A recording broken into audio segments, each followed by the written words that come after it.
Good morning. Welcome to kind of a special edition series. This is going to be a two-part video series.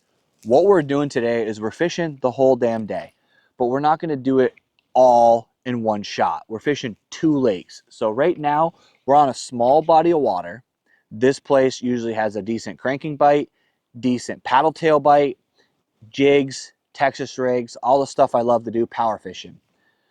After about 4 or 5 hours, we're going to take a little break. We're going to go get a snack. We're going to have a little bit of time to hang out, and then we're going to go back out and hit my home lake and do a little night fish. Now, the home lake's going to have a little bit of controversy because there was a tournament there yesterday, so the fish are going to be a little bit beat up, but it's still worth giving it a shot.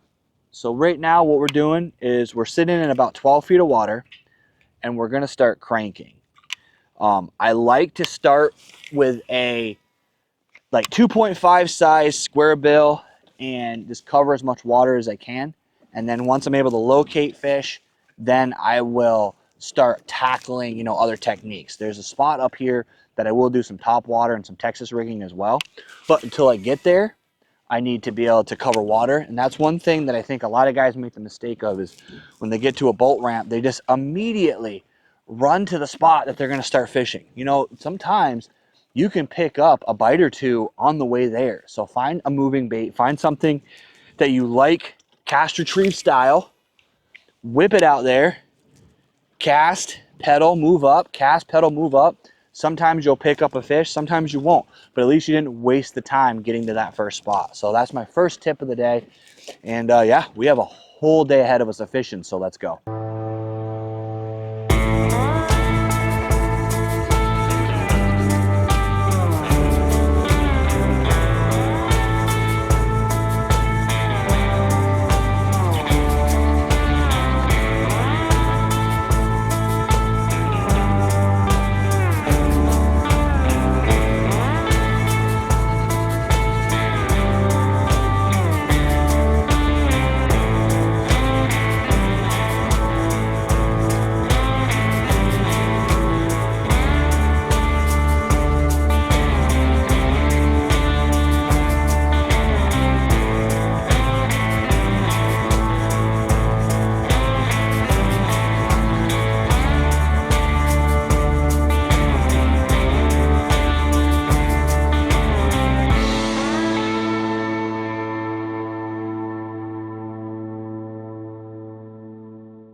He's not huge, but frogfish.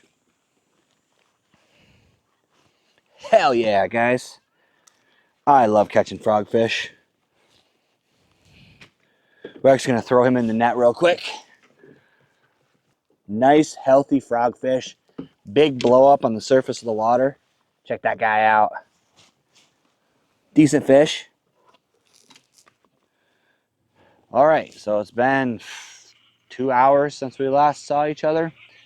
I got the one fish on the frog, worked my way down that whole shoreline, worked the frog quite a bit, didn't get another fish on. I did have 1 or 2 blow-ups that I missed, but that's kind of the nature of frog fishing.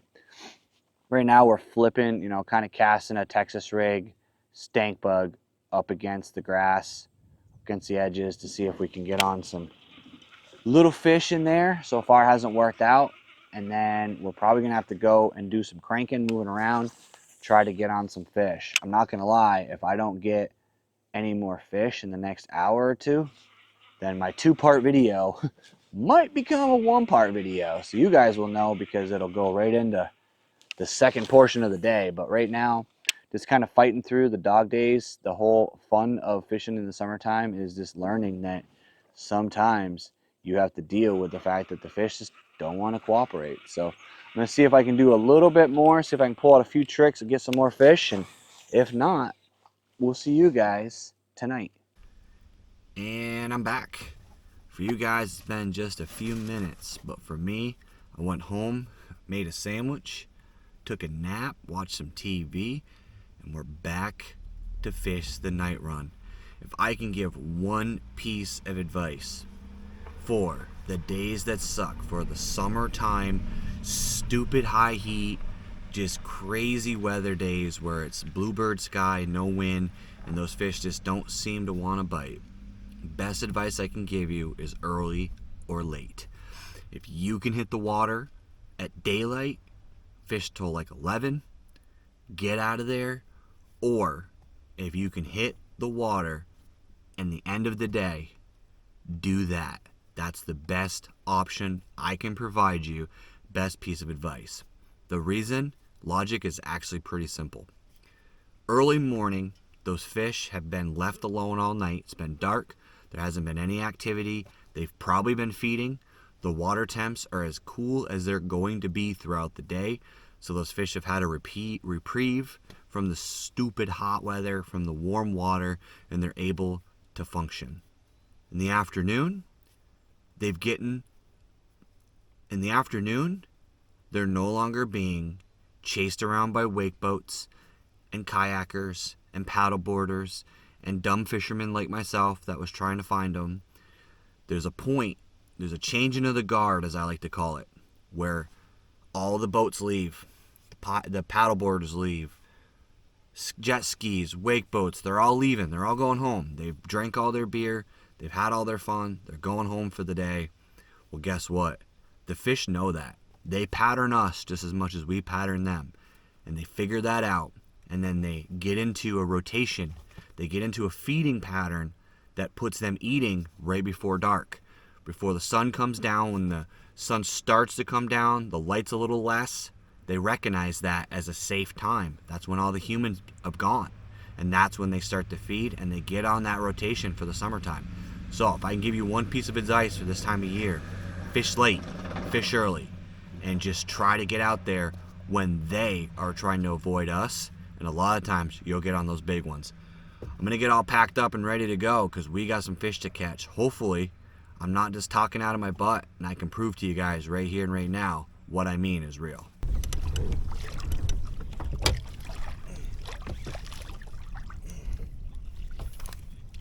Little guy, but it's a start.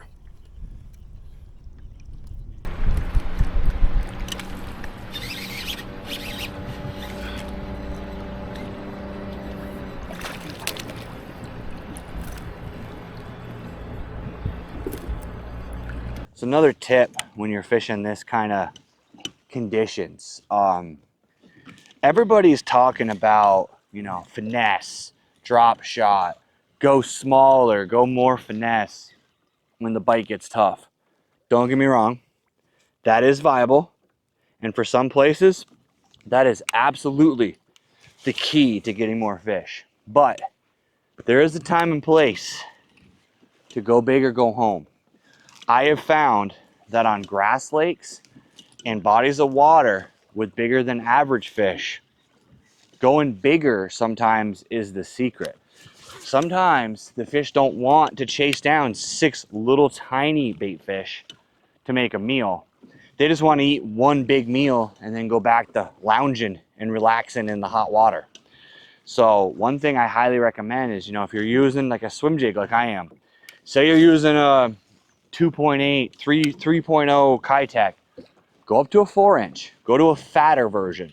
If you get one that's more shad shaped, a little bit more bulbous, think about doing that. A little bit bigger profile sometimes will entice a bite.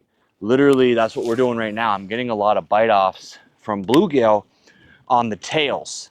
So what they're doing is they're biting my boots off my tails, and I actually only have a couple left of the ones that I poured. So I said, you know what, I'm gonna fix that problem by going bigger. And it eliminates the bluegills, but it also entices a little bit bigger age class of bass, pike, and the other species that I'm really targeting. So don't always go small. Sometimes you gotta go big.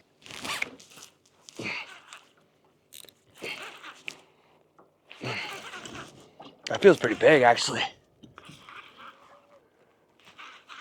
Might be a pike, but it feels pretty big. Ooh.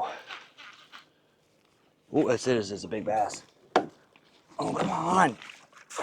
That's not a monster. Cull shad, baby.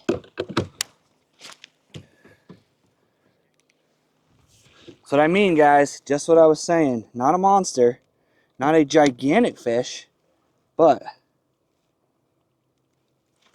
bigger. Worked out again. Decided to go with the perch cull shad. Resulted in a nice long bass. Freaking pike again, dude. I don't really like these animals. You know, sometimes you just gotta accept defeat.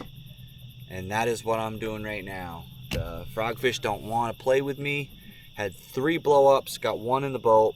The bugs are getting pretty bad. It's extremely dark. I can't see anything without these lights on. And yeah, we're gonna call it a day. Call it a weekend, actually. So I do want to say this, guys, because it's very important. Don't get discouraged when you don't catch fish. Everybody has bad days. I know content creators, sometimes we make it look like, you know, we have stellar days, but that's because we're not going to put a video up of us just not catching fish all day. So I'm trying to show you guys some more of these not so stellar days to just kind of prove the point that, you know, especially if you're just starting out or in general, the pros, they have bad days. So when you get to this time of year, especially when you get to those super, super hot, sunny, ridiculous summer days, the fish get just as grumpy about the heat as you do, and sometimes they just don't want to eat. So keep that in mind. Don't chalk it up as a failure. Learn something, play around with some different techniques, practice something you haven't done before, and really just try to get better at fishing. Even if you don't catch fish, it'll still benefit you in the long run. I want to thank you guys for coming along with me. I really appreciate you taking time to watch this video. If you haven't already, hit that like, hit that subscribe, and as always, let's get out there and catch more fish.